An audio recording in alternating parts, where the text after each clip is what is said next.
All right, guys, so one of the greatest privileges of doing this hurricane stuff is all the friends and the people that you meet through the years. And probably one of the best friends that I've made in doing this process is Don Digby. He was the Motorola manager. You own the shops, right? So like you were a Motorola service shop for like Savannah and Savannah, Hilton Head, Beaufort, South Carolina. Yes. Right. And so Don sold out to like a bigger company, right? That's correct. And then you've kind of been freelance and helping out. Right. And the great thing about having Don down here is they're called FSOs. So we bring guys that specialize in microwave, we bring guys that specialize in RF, we bring guys that specialize in network, we bring guys that know a little bit about this. Well, we just bring Don and he knows it all. He's forgot more than all those guys ever knew. But it's such an honor. I'd just like to, take 5 minutes and let you tell us kind of what you did on this deployment and catch us up on what you've been doing. Well, as you know, we just finished with our issues at home from the last storm that hit us by surprise. Yeah. So we spent about 10 or 12 days taking care of our customers there. Sure. And we finished on Monday. Right. Just in time to redeploy to come here. Yeah, we were up in North and South Carolina, down in Savannah. That's correct. St. Simons. Yes, you provided us generators and antennas out of the hurricane stuff. We had some antennas replaced and some microwave alignments. Right. The system held up well. Great, yeah. It covers from Glenn County all the way up to Emanuel County in Georgia. So it provides communications actually from the Florida line up to about 30 miles into South Carolina on I-95, and then off of I-16 out of Savannah up to about Soperton. Right. So the P25 system stayed up the entire time. We had some microwave paths that faded some. We had no cell coverage out there or anything. Right. All the cell carriers were down, but the radio system stayed up fine. Just as we have done here this week, we had some of the microwave paths that were up but did not have full signal strength. Right. So it's just a matter of going out and aligning those.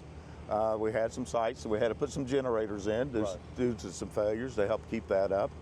And down here, we basically started doing the same thing. Sure. And we've got a great crew.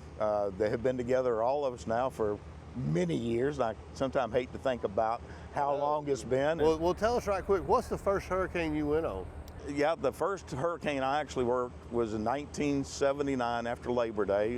Hurricane hit Savannah. And then we worked, of course, Hugo and then Andrew in Miami. Right. And then Jay and I had been talking about it over the years. And then in 2001 was the first official of getting in of the deployment. Right. And that was up in Swan Quarters, North Carolina. Okay, do you remember the name of the storm? I do not. Yeah. I'm sorry. We've been talking about it over the past couple of days, and I cannot remember. Some of them start running together. Sure. Now of trying to remember all the places. I can't even remember the storm we just went on that just did North Carolina. That was Helene. Helene. Yeah. So we got back we went to Tallahassee. Correct. And we were going to meet you guys, but before we could get staged up and down there, the storm kind of missed them and just tore y'all up with tornadoes and flooding. Absolutely. Oh, yeah. I mean, even to get out of, because we were deploying at 6 a.m. to come down from the east side and come in to meet you guys. From the west. And it came through and hit us totally unexpected. And even for me to even get out of our house, the tower guys, they had to come up. Chainsaw you out. Absolutely. Even into the neighborhood. Then I had like 6 trees down at the house.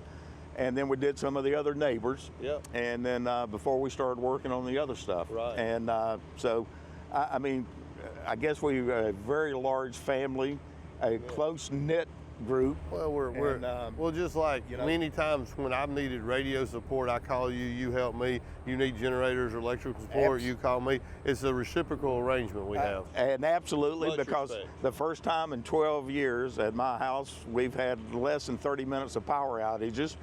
This time we were 9 days. But however, due to this partnership, I was able less than 24 hours without that because we had a nice generator that was provided to get it, which helped my wife and my daughter and a grandkid.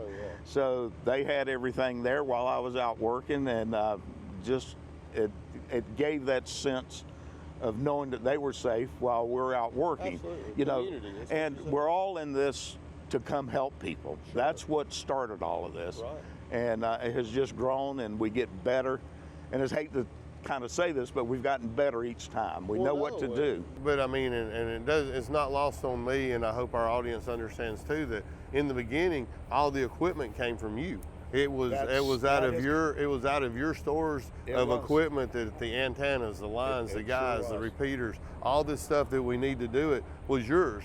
And you know, Jay and Lambert and those guys have created a department. They've really stepped up. But it used to be you doing it. It was. That's how it started out. It sure did. Well, Don, we just appreciate you saying that. Is there anybody back home that you want to say hi to? Well, yes, of course, all my family, Glenn and the rest of them, and eventually I'll be back home.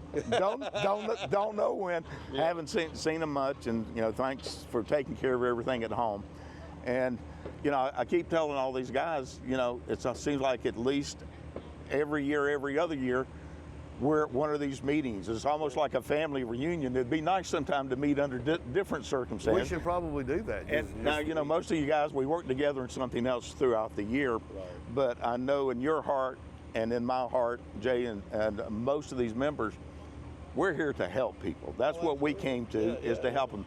Because if we cannot have the communications for our first responders, they can't help the citizens of the community. No, and it saves days and days. When you get the communications up, you know, I got to see firsthand when we come in sometimes everything's down. And people don't realize they run the 911 center with cards. So they literally drive out, write it on a piece of paper, pass it around, and if you could do it on a radio, that process might take 6 to 8 hours that you can resolve in 30 seconds on the radio. That is correct. And that's loss of life, that's proper restoral, that's getting the power back on, water back, the whole thing. So, it's well, we appreciate what you do for us. Well, thank you so much. And without Parker Services, none of this could really be, because it provides us a place to sleep, to eat, and when these guys come back in after a 12, 14-hour day, to be able to take a shower and a place to lay down, because in the old days, we slept in the vehicles. That's why I started doing this. The first one I went on, I carried my fuel, I carried a semi-truck, so I had a bunk. I carried an old bus. We all showered through it. Absolutely. You remember that? I think sure we went to Gustav. Yes, was it sir. Gustav in Galveston? Yes, sir. And that's how it all started. Sure did. Those tower guys, man, that's the unsung heroes. 18 hours a day, climbing up and down, and come back, and then they would sleep in the bed of their truck or across the front seat. Yeah, or outside on the back of a trailer somewhere. Absolutely. Don, man, like we said, we appreciate you guys doing it. You know, like and subscribe our videos, and you know, and let's see if we can't get Don's to be the highest ranking view. My wife's probably your largest fan. Yeah, well, that's great. Well, yeah, well, she might send this around, and then I think we're gonna give an award to the interview that gets the most views. So if y'all like Don, make sure y'all send it to somebody. Thanks for watching.